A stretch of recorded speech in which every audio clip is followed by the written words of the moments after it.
Excelentísimo señor obispo de esta diócesis de Getafe, también del obispo auxiliar. Excelentísimo señor arzobispo de Toledo y primado de España. Queridos hermanos obispos, quiero sobre todo dar la enhorabuena al señor arzobispo de Oviedo, que es de la familia franciscana. Entonces, enhorabuena a toda la familia franciscana. Reverendo señor rector, sacerdotes concelebrantes, señor alcalde de Cubas de la Sagra, excelentísimas autoridades civiles, militares y académicas que nos acompañan hoy, Reverenda Madre Federal y querida comunidad de Madres Clarisas en este monasterio, hermanos y hermanas en Cristo, con las expresiones de felicitación a las diócesis de Toledo y Getafe, que han colaborado conjuntamente, manifiesto mi agradecimiento a la invitación presentada por Su Excelencia Monseñor Ginés García, obispo de Getafe, también en nombre del señor arzobispo de Toledo.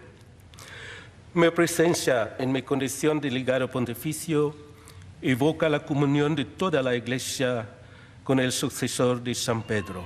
Os pido, pues, que me acompañéis también vosotros ahora para hacer todos juntos a la bienaventurada Virgen María una ardiente súplica por la salud de Santo Padre, convaleciente, como sabemos, a fin de que ella, Madre de la Iglesia, con la intercesión de la Beata Juana de la Cruz, le ayude en la tarea que Jesucristo encomendó a San Pedro de confirmar a todos los cristianos en la fe y garantizar su unidad en la caridad. Me uno con gozo a esta celebración para dar gracias al Señor que favorece a su Iglesia con la santidad de vida de sus hijos y hijas. La norma que exige el no culto hasta el acto de beatificación de un siervo de Dios, en atención a la rigurosidad de los procesos canónicos, fue promulgada por el Papa Urbano VIII del 13 de abril de 1625. Dicha norma, que se observa hasta hoy, no excluía una beatificación equivalente para los procesos anteriores al día de la promulgación del decreto, el 13 de abril de 1625. Pero por otras vicisitudes conocidas por los historiadores, ha sido el pasado 25 de noviembre de 2024 cuando, presentada y esclarecida la causa, comprobado el arraigo y fama de santidad en el pueblo cristiano, el Papa Francisco aprobaba la promulgación del decreto que acabamos de escuchar, confirmando el culto inmemorial, declarando beata a la sierva de Dios, Sor Juana de la Cruz, en el mundo Juana Vázquez Gutiérrez, monja terciaria franciscana de este monasterio. Vengo, pues, en mi condición de representante del Santo Padre en España, en su nombre. En su nombre un saludo y su bendición apostólica para cuantos estáis aquí presentes, a vuestros familiares y cuantos devotos que también participan a través de los medios de comunicación. Nosotros todos invocamos la intercesión de la Beata Juana de la Cruz. Además, como filipino, me es grato recordar que en mi país, Filipinas, fue una religiosa franciscana, la Madre Jerónima de la Asunción, que fundó en Manila un monasterio de las Clarisas en el año 1619. En este grupo de las primeras monjas clarisas que llegaron a las Filipinas, iban también dos monjas de esta misma comunidad de Cubas, las cuales habían sido ya testigos y declarantes en el proceso canónico de Sor Juana de la Cruz.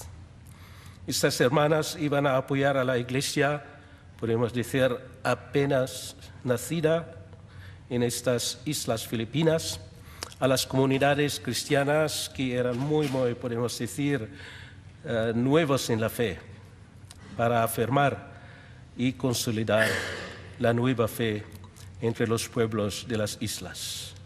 Y aquí tenemos realmente que agradecer el celo apostólico de estas mujeres que en aquel tiempo viajaron hasta Filipinas, atravesar océanos, viajes que duraban meses sin tampoco el deseo de volver. Entonces, realmente es un acto de fe. Y agradecemos a estas primeras clarisas por haber fundado el primer monasterio franciscano de mujeres en Manila. Imitaban así a la bienaventurada Virgen María, cuya presencia es el origen y el sentido de este monasterio. En efecto, según refieren las crónicas, apoyadas en actas de la fe pública llevadas a cabo por el cuidado de las autoridades del momento, el día 3 de marzo de 1449, mañana se cumplen 576 años, apareció en este lugar una señora muy hermosa. La agraciada que la vio era una pastorcita llamada Inés, que contaba solo 12 años. La señora, según las crónicas, le dio ese sencillo mensaje a Inés: mando que digas a todas las gentes que se confiesen y aderecen sus vidas. 6 días después, el 9 de marzo, la señora le manifestó su identidad. Decía: yo soy la Virgen Santa María. La Santa Virgen envió al pueblo a la niña con una sorprendente señal, invitando a las gentes a creer. Ese mismo día, los habitantes de Cubas, con el sacerdote y las autoridades civiles, vinieron hasta aquí en procesión portando una cruz. María tomó de la mano de la pastorcita el signo de nuestra redención, lo adoró llevando su rodilla hasta el suelo y hincando luego la misma cruz en la tierra, le pidió a la niña que aquí se edificase un templo en su honor. Este es el origen del lugar donde ahora nos entramos. Al evocar esto, podemos recordar para nuestra lección lo que ocurrió en México, en el Tepeyac.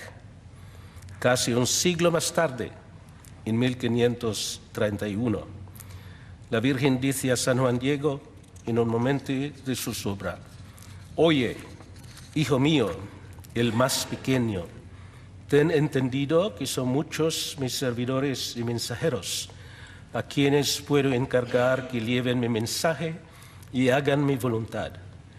Pero es de todo punto preciso que tú mismo solicites y ayudes y que con tu mediación se cumpla mi voluntad. Y según la historia, algo así sucedió aquí, en este mismo lugar. La favorecida Inés, que gozó de la visión de Nuestra Señora, pudo echar a perder con su vida la palabra sencilla de una madre, la Madre de Dios y nuestra, que se preocupa de sus hijos. Y es que la palabra va unida a la vida, y también cada uno de nosotros tiene que descubrir que es del todo punto preciso, como decía la Virgen, realizar en la vida lo que Dios nos encomienda, conforme a nuestra llamada y condición de vida. Nos viene bien recordar que lo que Dios nos confía es una tarea que siempre nos trasciende. Ninguno verdaderamente de nosotros es digno de tan grande tarea, pero espera nuestra precisión. Él, que nos conoce bien y nos llama por nuestro nombre, sabe bien lo que nos da, lo que nos confía, lo que podemos hacer. El que nos conoce perfectamente nos pone en la mano una tarea que hacer con los dones que Él nos ha dado. Así nos ha dicho San Pablo: entregaos sin reservas a la obra del Señor, convencidos de que vuestro esfuerzo no será en vano. No será jamás en vano nuestro esfuerzo para cumplir la voluntad del Señor. Es su tarea y la tarea que nos confía. La vida de la Beata Juana de la Cruz tiene un mensaje para la Iglesia de todos los tiempos y entonces también para la Iglesia hoy. Su palabra no es de empoderamiento, sino palabra de amor, de humildad, de servicio, verdaderamente en servicio en favor de la redención y de la conversión de las gentes en esta zona. Su palabra es una luz por ellos. Si el discípulo formula doctrinas que no son las de la Iglesia, su boca habla de lo que abunda en su corazón, como dice hoy la primera lectura. El que habla no es ya el que fue incorporado a Cristo por el bautismo, sino el orgullo. Así hemos escuchado al Señor también ahora en el Evangelio. No hay árbol bueno que dé fruto malo, ni árbol malo que dé fruto bueno. Por ello, cada árbol se conoce por su fruto, porque no se recogen higos de las zarzas, ni se vendimian racimos de los espinos. El hombre bueno, de la bondad que atesora en su corazón, saca el bien, y el que es malo, de la maldad, saca el mal, porque de lo que rebosa el corazón, habla la boca. Qué grande sabiduría, además de ser evangelio. La perfección de la vida en Cristo supone una fidelidad incondicional, como conviene a hijos de Dios, que nosotros somos todos. Por todo ello, María nos manifiesta aquí en Cubas el lugar central que ocupa la cruz en la vida de cada cristiano, e incluso el puesto que tiene la misma Madre de Dios dentro del misterio de la cruz, del cual ella misma es instrumento y el más excelente fruto. Ella, con los celos del corazón de una madre que cuida de sus hijos, procura nuestra salvación eterna. La cruz, pues, está en la esencia de nuestra vida cristiana. Y por eso, la Beata Juana, entre sus puntos esenciales, habla de 4 cruces, no solo una. Decía, la primera cruz, la de la carne. La segunda cruz, la del mundo que nos lleva a buscar su estima y por ello a sufrir por cuanto la contradiga, sacrificándonos en aras al prestigio y el lucro personal.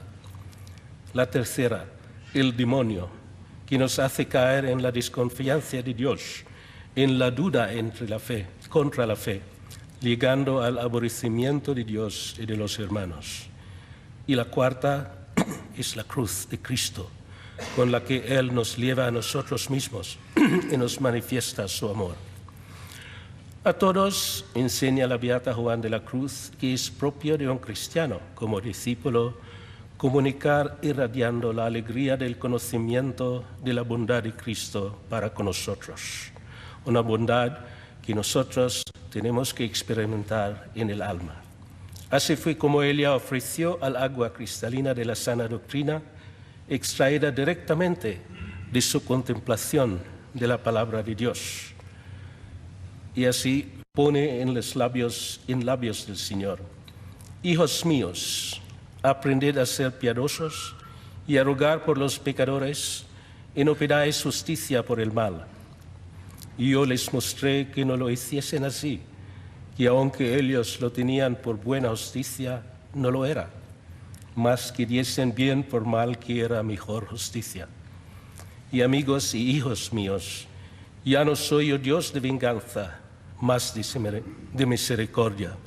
Y para eso fui al mundo y tomé carne humana, para ser continuo abogado vuestro y continuo perdonador. Así hemos escuchado hoy mismo en el Evangelio. El cristiano no puede formular juicios duros sobre su prójimo. También aquí habla la boca lo que abunda en el corazón. No se puede, sin incurrir en orgullo, criticar así ni juzgar duramente a los demás, dejando de adoptar la actitud de misericordia y de perdón, que es la de Jesús, y por consiguientemente ha de ser también la nuestra. La vida de la Beata Juana de la Cruz se nos viene a ofrecer como ejemplo que vive esta misma enseñanza del Señor, hoy proclamado en el Evangelio. El discípulo de Cristo ha de tener su propia manera de ser, la de aquel que por el bautismo se ha revestido de Cristo. ser también misericordiosos como nuestro Señor y como el Padre del Señor es también misericordioso. El Señor nos dice que un ciego no puede guiar a otro ciego. Ambos caen en el hoyo. Seamos pues auténticos seguidores de nuestro Señor, devotos hijos de la Iglesia, empeñados a difundir el Evangelio a través, sobre todo, el ejemplo de una vida cristiana. De nuestro interior saldrá toda especie de buenos frutos, porque cuando nos resolvemos a cooperar con la gracia de Dios, entonces se operan en nosotros maravillas, gracias a la gracia de Dios.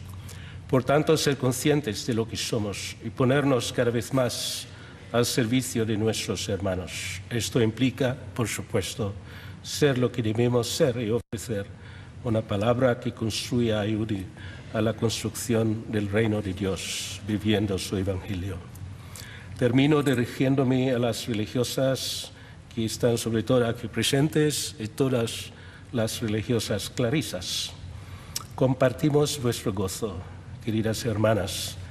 Atendiendo al Evangelio proclamado, tenemos que decir que de lo que rebosa el corazón, habla la boca. El corazón de la beata Juana estaba en el corazón de la Iglesia. También ella podía decir, en el corazón de la Iglesia, que es mi madre, yo seré el amor, como nos enseña también Santa Teresa de Lisieux siglos después. Es el amor el que define la vida consagrada. En la comunión de la Iglesia, cuyo centro está, como Juana decía, en el amor del Señor, que se hace presente en la hostia santa. Él allí nos da el amor con que amamos. Por el espíritu de pobreza vivió la libertad interior de una manera efectiva, señalando que absolutamente nada puede llenar en este mundo la sed de infinito que está en nuestro corazón. Solo Dios. Y como también decía su contemporánea Santa Teresa de Jesús, solo Dios basta, que nada te espante. Hermanas, haced así a Dios la entrega de su propia vida, prolongando el sí de María en vuestras vidas y viviendo con ella de la fe y la confianza en favor de la Iglesia y del reino de Dios entre los hombres. Una vez más, enhorabuena a toda la Iglesia universal, pensando también yo al monasterio en Manila. Y enhorabuena a la familia franciscana entera, específicamente aquí en España y sobre todo las clarisas en este monasterio. Que así sea.